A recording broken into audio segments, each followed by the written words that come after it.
Welcome back to Learn Economia. Having discussed the short-run supply curve for the firm, in this video we will be covering the long-run supply curve for the industry. So this too come under microeconomics.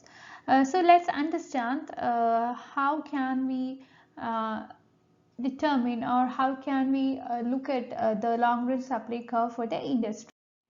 We know that the short-run supply curve for the industry is actually derived uh, by the lateral summation of that part of the marginal cost curve of all the firms which lie above the minimum point of the average variable cost curves. And coming to the long-run supply curve, this actually on the other hand cannot be obtained by this method, because in the long run we know that there are variations in demand, uh, and we have to make adjustments in the output, and also in the cost there should be adjustments. So these all things are to be reflected in the long run supply curve as well. Now the changes in the output take place because of many reasons, like the greater or lesser production by the existing firms, entry or exit of the firms. I mean, there would be entry of the new firms, or there would be withdrawals or exit of the old firms. Then there would be emergence of the external economies of scale, and there would be emergence of the diseconomies of scale, etc. Okay, so there can be many reasons which influence the output level of an industry. Now the emergence of external economies or diseconomies this plays a very important role here, because it influences the shape of the long run supply curve. When an industry is in the long run, it expands its size for greater production, right? Now it enjoys certain economies of scale in this sense. There can be technical economies, there can be managerial economies, there can be economies in relation to communications, finance, risk risk taking, etc. So these are with respect to the external economies. Now coming to the internal economies, that too can rise when the firms go for expanding its output. This include securing special concessional transport rates, etc. by the firms. Now whatever it may be, it helps in reducing the cost of the firm when it comes to the production, right? Now if the size of the firm is expanded continuously, what happens is that it meets diseconomies. This is something that you have to understand very clearly. You cannot assume, or you cannot hope that, or you cannot expect that you will be continuously expecting economies of scale even if you continuously expand your production. That is not possible. There is a limit for this. Till a particular point, or up to a particular point, you can definitely you can expect economies of scale to come, but after this point what happens is that economies of scale will turn into diseconomies. For instance, coordination and organization of factors would become difficult after a point. So you cannot increase your production, or you cannot expand your output levels. Capital may not be available in the required quantity. That too is a hindrance. Entrepreneurial inertia, that too stands in the way of expansion of the industry. That too can create a hindrance here. Okay, now there can be prices of raw material in going up, so this will increase your cost of production. Then the productivity of additional factors would be less. So all these things can make you restrict your production, or all these things can turn into diseconomies of scale, which may ultimately restrict your production.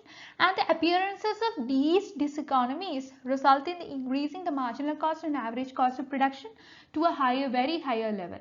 Okay, if the economies and diseconomies cancel each other, then the industry will experience constant cost in the long run. But that is an exceptional case. So we are forced to conclude that the shape of the supply curve of an industry, it actually depends upon the behavior of cost in the long run. Now, we know that there can be different types of behavior of cost curves. So, in this slide, we will be covering that. There can be basically three cases. If the industry is subject to constant cost, then we know that the shape of the supply curve would be perfectly elastic. That is, it will be horizontal line which is parallel to the x-axis. Now, in the second case, or in the second chance, or in the second possibility, what we could see is that the industry obeys the law of increasing cost or diminishing return. Where increasing cost means diminishing return, right? Here the shape of the supply curve would be positive. That is, it would take a positive slope. It will rise from left to right. That is the basic supply curve that we know. Now, if what will happen if the industry is governed by law of diminishing cost, that means increasing return, then the long run supply curve would be negative. That is, it will fall downward from left to right. Now, let's understand these things in detail. We know that if the supply of factors of production is perfectly elastic, there will be certain happenings, and if it is opposite case, there will be certain other happenings. Okay. Now, the long run supply curve of firms will be horizontal straight line if we have a constant cost industry, and here the supply curve would be parallel to the x-axis. For example, if the paper doll industry expands its output levels by increasing as a result of an increase in the demand for demand for this paper doll. So what is the raw material that is used for making the paper doll? Paper, right? So as a result of expanding the output of the paper doll industry, what happens is that there would be an increase in the demand for paper as well.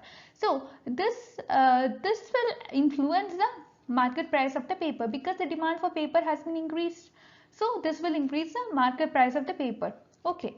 When the demand increases, we know that the price increases, and when the price increases, we know that we will buy only less. So these things you know, and it is because of the fact that demand forms an insignificant portion of the total supply. This is something that is very important to understand. So what happens is that the same is the case with the labor in the paper doll industry. If all the firms making paper doll increase their demand for labor, what happens is that it will have no impact on the labor market. Okay. Now, the constant cost industry, what happens is that the price of inputs do not change as the size of the industry varies. The minimum average total cost of the firm actually remains constant. If you look at the figure, you can see the constant cost industry's case. Here you could see different curves, the MC curves, AC curves, etc. And also you can understand how can we determine the supply curve of an industry from the cost curves. The firm actually produces output which is OP.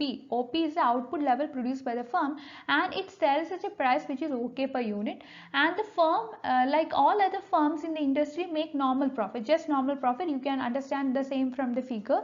That is, your cost curve is just touching your revenue curve, and it is intersecting your revenue curve. That is, the minimum of your cost curve is touching your intersecting your revenue curve, where you make just normal profit, and the market demand curve for the product increases and the demand curve DD shifts upwards.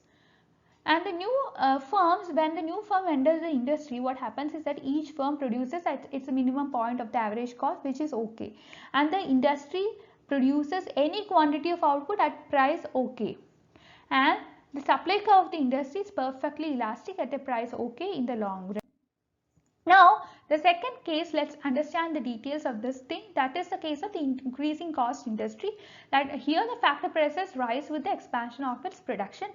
When the demand for good increases in the long run, what happens is that new firms would enter the industry, and the existing firm would try to expand their size, or they would try to increase their production capacity. Due to the appreciable increase in demand for scarce factor, what happens is that since the factors are scarce, their price would go up as a result of increase in the demand for these factors, and the unit cost of production of all the firms in the industry would also increase.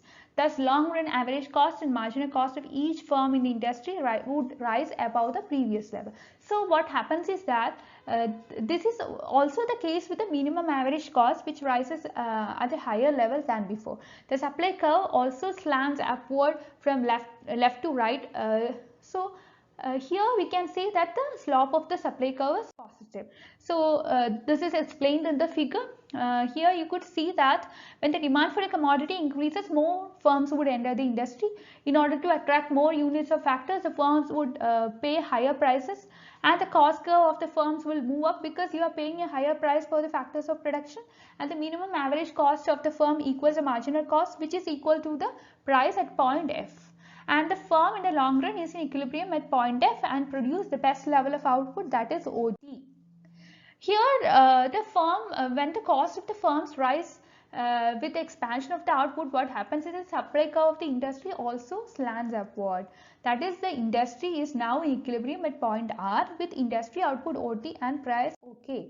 Now coming to the third case, supply curve of a decreasing cost industry. If the price of one or more output falls with the expansion of industry, what happens is that the industry is said to be decreasing cost industry. For example, if in a particular industry technological improvements in production can take place, and in the long run economies would outweigh the long run diseconomies. That is the case, right? Now then the industry in this case would be subject to the decreasing cost and increasing return. These are the two opposite sides of the same coin. When you try to understand the decreasing cost, you can actually expect the case of increasing returns, because both are the same, both are the different sides of the same coin. The MC and MR and minimum AC in this case would shift downwards from the original position, and the entire long run supply curve will slant downward from left to right, or it has a negative slope. So this is explained in this figure. Here actually the firm is in equilibrium at point K in the long run, because at point K what happens is that your MR curve is touching your MC curve. Your MR is equal to your MC, and which is equal to your price, which is equal to the minimum AC, that is average cost. And the firm will produce OT level of output at a price which is ON, and the total supply by all the firms producing the commodity at price ON will be OH. Okay, now the demand for the product increases here, and the existing firms would expand their sizes, and the new firms would also enter the industry, and due to technological developments and all, there would be economies of scale. MC, AC and price etc. would fall. At lower price OP, what happens is that the firm is in equilibrium at a new point that is known as F. Here MC, AC etc. are equal to the price, and the supply curve would increase from OT to OH at a decreasing cost. The supply of the industry at lower price OP increases from OH to OK. The long run equilibrium supply curve actually slopes downward from left to right. That's all for today's video. Please like, share and subscribe this channel for more videos. Thank you for watching.